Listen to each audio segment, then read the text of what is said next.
Welcomes to all in Khan's academy. आज हम start करने जा रहे हैं हमारा न्यू सब्जेक्ट पीडियाट्रिक। आज हम स्टार्ट करने जा रहे हैं हमारा new subject paediatric. Very very important subject है इन एस्पेक्ट ऑफ नॉर्सेट और CHO और एनी अदर एग्ज़ाम। स्पेसिफिकली अगर देखा जाए तो आजकल के सर्कमस्टांसेस में अगर देखा जाए तो आप पाएंगे कि आजकल ये एक ऐसा सब्जेक्ट बनता जा रहा है पीडियाट्रिक, जहाँ से बहुत सारे अप्लाइड क्वेश्चंस देखने को मिलते हैं। तो हमारी इस सीरीज़ में हम इन्हीं क्वेश्चंस को इसी सब्जेक्ट को हम लोग थोड़ा सा रिवीजन की तरह थोड़ा रैपिडली तरीके से शॉर्ट के अंदर लेते हुए चलेंगे। तो आज का हमारा जो पीडियाट्रिक के अंदर पहला चैप्टर है, उस चैप्टर का नाम है care of newborn. Care of newborn, care of newborn. तो इस केयर ऑफ न्यूबॉर्न की अगर हम बात करें तो इसके स्टेप बाय स्टेप बहुत सारे प्रोसेस है, बहुत सारे हमारी प्रायोरिटीज़ है, बहुत सारी चीज़ें हम लोगों को देखनी होती है।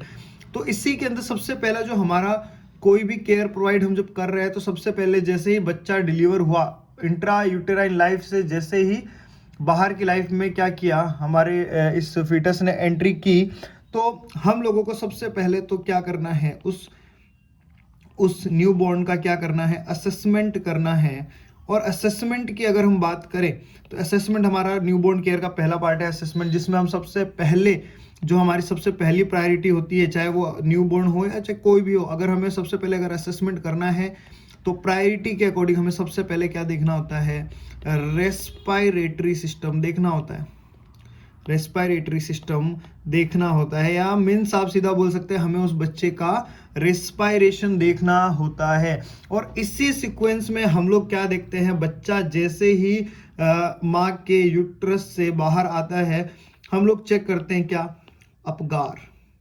हम लोग क्या चेक करते हैं, अपगार। तो अपगार का क्वेश्चन आता है कि जब एक बच्चा पैदा हुआ है तो हमें अपगार कितनी बार करना होता है, 3 बार करना होता है। अपगार अपने आप में एक बहुत बड़ा टॉपिक है, आगे हम लोग डिस्कस करेंगे इसके बारे में। अभी शॉर्ट में जान लीजिए कि अपगार का यूज क्या होता है। तो अपगार के अगर हम यूज की बात करें तो ये क्या चेक करता है, ये बच्चे का अडेप्टेशन चेक करता है कि इसने एक्सटर्नल एनवायरनमेंट में आकर के इंटरनल एनवायरनमेंट से एक्सटर्नल एनवायरनमेंट में आके अडेप्टेशन किया या नहीं किया। तो इसके बारे में बताता है हमें हमारा अपगार। अपगार 3 टाइम हम लोगों को क्या है करना होता है, जैसे ही एक न्यूबॉर्न क्या होता है, पैदा होता है। और ये कब कब करना होता है, तो बोला जाता है 0 मिनट, यानी बच्चा जैसे ही पैदा हुआ आपको एक बार अपगार कर लेना है, फिर उसके 5 मिनट्स बाद में फिर से अपगार कर देना है, देन उसके 10 मिनट्स यानी बच्चे के पैदा होने पर 5 मिनट बाद और 10 मिनट बाद टोटल 3 बार हमें क्या करना है, अपगार करना है। उसके बाद देखिएगा हमें क्या करना है, कॉन्टिन्यूअस असेसमेंट करना है। कंटिन्यूस असेसमेंट करना है बच्चे का, किस चीज के लिए हमें देखना है, कंटिन्यूस ऑब्जर्वेशन स्टेटमेंट असेसमेंट उसका करते रहेंगे। किस चीज के लिए, हम देखेंगे कि बच्चे को कोई कंजेनाइटल ग्रॉस एबनॉर्मेलिटी तो नहीं है, एनी कंजेनाइटल ग्रॉस एबनॉर्मेलिटी। हम इसके लिए क्या करेंगे, बच्चे को अपगार करने के बाद चेक करेंगे कोई बच्चे को कोई कंजेनाइटल ग्रॉस एबनॉर्मेलिटी तो नहीं है। उसके अलावा साथ साथ हम देखेंगे कि बच्चा कहीं रेस्पिरेटरी डिस्ट्रेस में तो नहीं जा रहा। दूसरी चीज चेक करेंगे हम, रेस्पिरेटरी डिस्ट्रेस, बच्चा कहीं डिस्ट्रेस में तो नहीं जा रहा। अब इसके लिए हमें क्या पता होना चाहिए, इसके लिए हमें पता होना चाहिए क्या कि रेस्पिरेटरी डिप्रेस के या डिस्ट्रेस के क्या साइंस होते हैं। तो उनके बारे में हम देखेंगे, रेस्पिरेटरी डिस्ट्रेस के साइन के बारे में हम लोग देखेंगे। सबसे पहला और सबसे इंपॉर्टेंट जो देखने को मिलता है वो है नाजल फ्लेयरिंग। बहुत बार ये क्वेश्चन देखने को मिलता है, नाजल फ्लेयरिंग क्या है, यहाँ पे आपको देखने को मिल सकता है। उसके अलावा आपको क्या देखने को मिल सकता है, इंस्पायरेशन के दौरान grunting sound during inspiration, grunting sound during inspiration, ये वेरी वेरी इंपॉर्टेंट है। उसके अलावा बच्चे में क्या देखने को मिल सकता है, इंटरकोस्टल रिट्रैक्शन, और बच्चे में देखने को मिल सकता है क्या, टेकेपनिया एंड साइनोसिस, टेकेपनिया एंड साइनोसिस। ये क्या है, आपके 5 इंपॉर्टेंट साइन है किसके, रेस्पिरेटरी डिस्ट्रेस के। अगर इस तरह के साइन आपको देखने को मिलते हैं तो आपको इमीडिएट डॉक्टर को इन्फॉर्म करना है और उसके आगे इंटरवेंशन के लिए जाना है। फिर से देख लीजिए, nasal flaring, grunting sound during inspiration, intercostal retraction, tachypnoea and cyanosis. Is that clear? बिल्कुल। अब देखिए, ये हमने कर लिया असेसमेंट। असेसमेंट के बाद में हमें क्या करना है, ये हमने क्या असेसमेंट। असेसमेंट के बाद में हमें उस बच्चे का क्या करना है, हमें करना है इंटरवेंशन। हमें कुछ इंटरवेंशन टेक्निक्स, हमें कुछ इंटरवेंशन क्या है, परफॉर्म करने हैं। अब उस इंटरवेंशन में अगर हम बात करें, सबसे पहले बच्चा जैसे ही पैदा हुआ हमें क्या करना है, सक्शन ऑन करना है।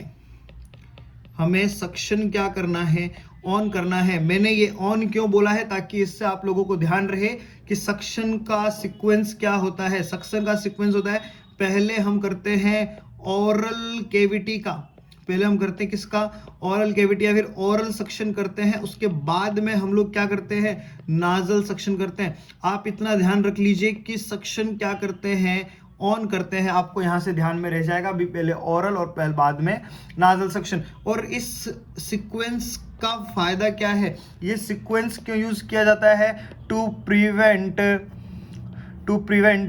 Aspiration, to prevent aspiration. हम लोगों को ये सीक्वेंस रखना होता है। उसके लिए अब हम लोग क्या यूज करते हैं, इसके लिए सक्शन के लिए हम लोग क्या करते हैं, आप बोल सकते हैं सक्शन अपरेटस। सक्शन अपरेटस, जो सक्शन मशीन होती है, हम लोग उसका यूज करते हैं। क्वेश्चन आता है कि अगर सक्शन मशीन या सक्शन अपरेटस नॉट अवेलेबल, आप मान लो डिलीवरी रोड पर हो गई या एक ऐसी जगह हुई जहां पे प्रॉपर इक्विपमेंट्स नहीं है, तो आपको क्या यूज कर सकते हैं, आप यूज कर सकते हैं क्या, म्यूकस सकर। जो म्यूकस सकर, मान लो मशीन खराब हो गई, हॉस्पिटल में ही है, म्यूकस सकर जरूर होगा, या ड्रॉपर वगैरह जिस भी चीजें होती है जिससे आप क्या सके नेगेटिव प्रेशर करके उस म्यूकस को बाहर निकाल सके। आप लोग क्या करेंगे, वो चीज म्यूकस सकर यूज करेंगे। मान लो रोड पे डिलीवरी हुई, म्यूकस सकर भी अवेलेबल नहीं है, तो आप क्या करेंगे, आप जस्ट क्या करेंगे, बच्चे के लेग को क्या करेंगे, एलिवेट करेंगे। बच्चे के लेग को क्या करेंगे, एलिवेट करेंगे। बच्चे को एलिवेट करने के बाद उसका एयरवे क्या करेंगे, एयरवे क्लीन करेंगे।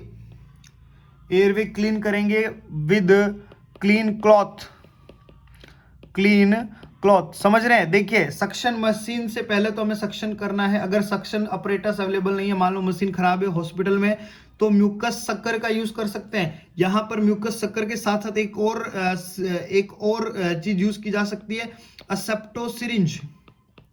एसेप्टो सिरिंज, ध्यान दीजिएगा। इसी के साथ साथ क्या यूज की जा सकती है, एसेप्टो सिरिंज। इस एसेप्टो सिरिंज का इमेज बेस्ड क्वेश्चन आ सकता है, ध्यान में रखिएगा। एसेप्टो सिरिंज, इस एसेप्टो सिरिंज का इमेज बेस्ड क्वेश्चन आ सकता है। मैं आप लोगों के यहाँ ऐड नहीं कर पाया, लेकिन आप जरूर इसका इमेज देख लीजिएगा। नेक्स्ट टाइम डेफिनेटली मैं आप लोगों को ये दिखा दूंगा। पर अभी ध्यान रखिए, एसेप्टो सिरिंज भी आप लोग यूज में कर सकते हैं। अब क्वेश्चन आता है कि सक्शन मशीन जब यूज कर रहे हैं, हाँ देखिए, और अगर बाई चांस मान लो पब्लिक प्लेस में क्या हो गई है, पब्लिक प्लेस में अगर डिलीवरी हो गई, अब वहां पे तो ये सब मिलेगा नहीं, तो आपको क्या करना है, बच्चे के लेग को एलिवेट करना है और एयरवे को क्लीन कर देना है एक क्लीन क्लॉथ से। अब आ जाओ सक्शन, सक्शन प्रेशर के, सक्शन प्रेशर कितना रखना होता है, तो सक्शन प्रेशर ध्यान में रखिएगा। रेंज में आप लोगों को बताना चाहूंगा कि आपको ध्यान रखना है 40, 60, 80 एंड 100। ये हमने रख ली क्या, रेंज। अब देखिए 40 से 60 प्री टर्म के अंदर, प्री टर्म के अंदर, देन 60 से 80 चिल्ड्रंस के अंदर या चाइल्ड के अंदर, एंड 80 से 100 अडल्ट के अंदर। और ये सारे प्रेशर होंगे किसमें, एमएम ऑफ एचजी में। इंपॉर्टेंट बात है, ध्यान में रखिएगा। क्लियर है सभी को ये बात? आई होप आप लोगों को सभी को ये समझ में आया होगा कि हमें सक्शन का क्या क्या रोल है, क्या क्या चीजें देखनी है। सेकंड, इंटरवेंशन के अंदर सेकंड पॉइंट आता है कोर्ड कटिंग।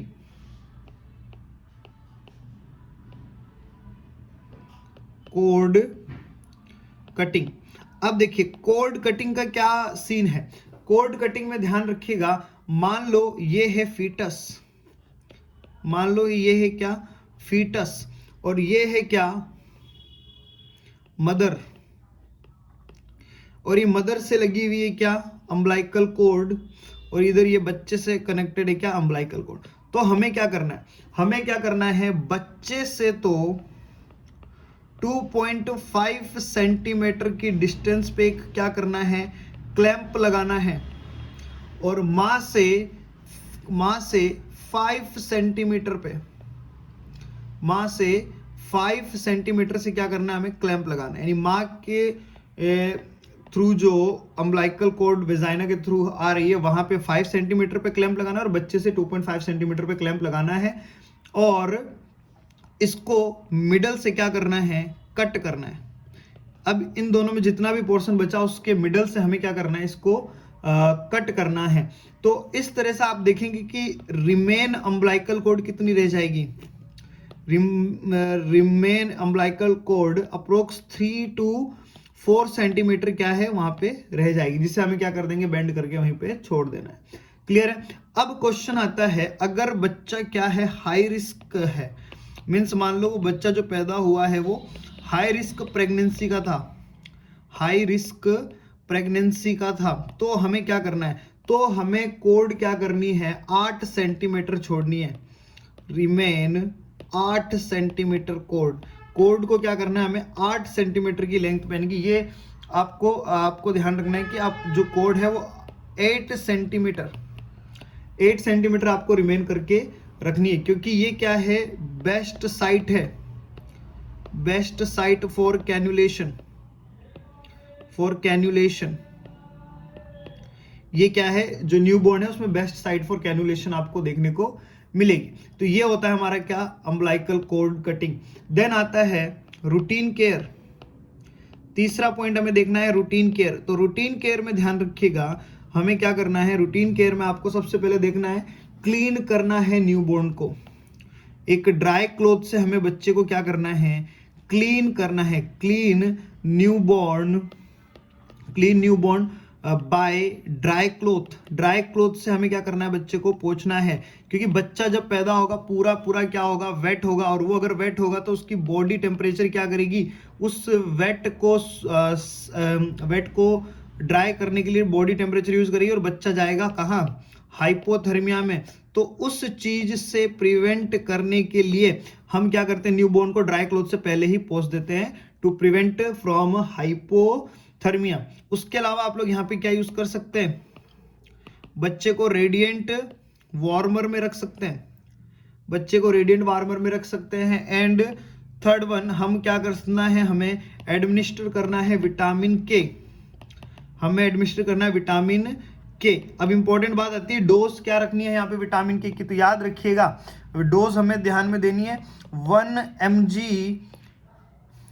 IM रूट से, 1 mg IM रूट से, अगर बेबी क्या है, टर्म है। अगर बच्चा प्री टर्म है, तो ये डोज आधी हो जाएगी 0.5 mg IM रूट। इसका रीजन क्या है, इसको क्यों देते हैं हम, इसे just to prevent bleeding. Normally हमारे बॉडी में ये काम कौन कर रहा है, ई कोलाई का काम होता है किसका फॉर्मेशन करना, विटामिन के का। बच्चे का ई कोलाई अभी तक डेवलप नहीं हुआ है, इस वजह से विटामिन के कम है, तो हो सकता है ब्लीडिंग हो जाए, तो उसी को प्रिवेंट करने के लिए हम बाहर से विटामिन के दे देते हैं। अगर अडल्ट में भी क्या हो, ई कोलाई खत्म हो जाए, जैसे कि अगर हम एंटीबायोटिक देते हैं तो ई कोलाई हो सकता है खत्म हो जाए, नॉर्मल फ्लोरा खत्म हो जाए, तो वहां पे भी ब्लीडिंग के चांसेस होते हैं, तो वहां पर भी हमें विटामिन के देना होता है। इसीलिए बोला जाता है एंटीबायोटिक हमेशा खाने के साथ दें, खाली पेट ना दें, क्योंकि वो नॉर्मल फ्लोरा को क्या कर सकता है, उड़ा दे सकता है, खत्म कर सकता है, ताकि ब्लीडिंग भी करवा सकता है। इसीलिए हमें क्या करना है, उससे रोक करके रखना है। नेक्स्ट हम बात करेंगे इम्यूनाइजेशन की अभी शॉर्ट में बात करेंगे, इम्यूनाइजेशन के बारे में डिटेल में हम पढ़ेंगे। CHN का नेक्स्ट टॉपिक हमारा इम्यूनाइजेशन ही है, तो वहां मैं बहुत डिटेल में बताऊंगा आप लोगों को भी बर्थ पे इम्यूनाइजेशन कौन सा है, बर्थ इम्यूनाइजेशन ऑफ बर्थ किसको बोलते हैं, तो वैक्सीन ऑफ बर्थ किसे बोलते हैं। तो ध्यान रखिएगा यहाँ पे हमें कौन कौन से वैक्सीन देने हैं, हेपेटाइटिस बी, BCG, ठीक है, एंड OPV। ये BCG बर्थ डोज होती है, OPV 0 डोज होती है। क्लियर है, कब तक लगा सकते हैं, कैसे लगा सकते हैं, क्या क्या प्रोसेस है, क्या नहीं है। वैक्सीन ऑफ बर्थ, ये क्वेश्चन आया था आप लोगों के अभी 2022 के नॉर्सेट के अंदर की वैक्सीन ऑफ बर्थ के नाम से किसे जाना जाता है। बहुत सारे लोग BCG करके आए लेकिन वो गलत है आंसर। आंसर क्या होगा, hepatitis B. Hepatitis B answer क्या होगा, हम ये देखेंगे वैक्सीनेशन के अंदर। तब तक के लिए आप इसको होल्ड करके रखिएगा। नेक्स्ट बात करते हैं ब्रेस्ट फीडिंग, रूटीन केयर में नेक्स्ट बात करते हैं ब्रेस्ट फीडिंग। ब्रेस्ट फीडिंग में हमें क्या करना है, ब्रेस्ट फीडिंग याद रखिएगा, अगर नॉर्मल डिलीवरी है, जो क्वेश्चन बनता है मैं सीधे उसी की बात करूंगा। पूरी लैक्टेशन की प्रोसेस बाद में हम लोग पीडियाट्रिक में ही पढ़ेंगे। नॉर्मल डिलीवरी के अंदर आपको ध्यान रखना है एज सून एज पॉसिबल, या फिर आप बोल सकते हैं विद इन 30 मिनट, हमें क्या कर देना है, ब्रेस्ट फीडिंग स्टार्ट कर देना है। और अगर सी सेक्शन है, सिजेरियन सेक्शन है, सी सेक्शन है, तो आपको कब, 4 घंटे के बाद में, आफ्टर 4 आवर, ध्यान रखना 4 घंटे के बाद में और विद इन 30 मिनट। ये 4 आवर्स का गैप क्यों लिया, क्योंकि माँ किस में होगी, एनेस्थेटिक इफेक्ट में होगी, और बच्चे को अगर यही मिल्क पिला दिया तो हो सकता है बच्चा भी क्या हो, डिप्रेसर में चला जाए, एनेस्थेटिक इफेक्ट में चला जाए। लास्ट आपको क्या करना है, आइडेंटिफिकेशन बैंड लगाना है। लास्ट ध्यान दीजिएगा, आइडेंटिफिकेशन बैंड। तो अब इसमें क्वेश्चन बन सकता है किस कलर का बैंड यूज किया जाता है। तो अगर गर्ल चाइल्ड है, फीमेल चाइल्ड है, तो आप लड़कियों का फेवरेट कलर, यही लॉजिक है कि लड़कियों का फेवरेट कलर पिंक होता है, बहुत सारी लड़कियों का ना, हर किसी का नहीं बोल रहा हूं मैं, बट मैक्सिमम्स का। एंड बॉयज के लिए हम टैग लगाते हैं ब्लू कलर का। क्लियर है, तो ये होता है क्या हमारा आज का टॉपिक पीडियाट्रिक का खत्म, जिसमें हम लोगों ने पढ़ा न्यू बॉर्न केयर के बारे में। तो ये वेरी वेरी इंपॉर्टेंट चैप्टर है और इसको हमने जल्दी से जल्दी खत्म किया है, ये क्योंकि हम लोगों का क्या है, रिवीजन प्लान है, रिवीजन कर रहे हैं हम लगभग, तो इसलिए आपको थोड़ा जल्दी जल्दी और शॉर्ट में पढ़ाया जाएगा, क्योंकि यहाँ पे आप लोग एकदम एग्जैक्ट नहीं पढ़ सकते हैं ना, तो थोड़ा सा ध्यान रखिए, इसलिए स्पीड से पढ़ रहे। लेकिन हाँ, जितनी चीजें करवाई जा रही है वेरी इंपॉर्टेंट है, क्वेश्चन डायरेक्टली वहीं से पूछे जाते हैं। Thank you so much. Very soon आप लोगों के लिए वीडियो आएगा शेड्यूल का, मैं आप लोगों से नेक्स्ट ईयर 2023 का पूरा शेड्यूल वेरी सुन शेयर करने वाला हूं कि हमारे चैनल पे किस तरह से क्लासेस होंगी, किस तरह से प्लान होगा। एक बहुत ही शानदार प्लान आप लोगों के लिए लेके आ रहे हैं, जिससे आप अपने सभी लोग, आप सब अपनी प्रिपरेशन को क्या कर पाएंगे, असेस कर पाएंगे, और उस शेड्यूल के साथ अगर चलेंगे तो बहुत जल्द आप लोग क्या होंगे, एम्स के दरवाजे खटखटा रहे होंगे। ऑल द बेस्ट सभी को, अभी के लिए बाय, मिलते हैं नेक्स्ट वीडियो में।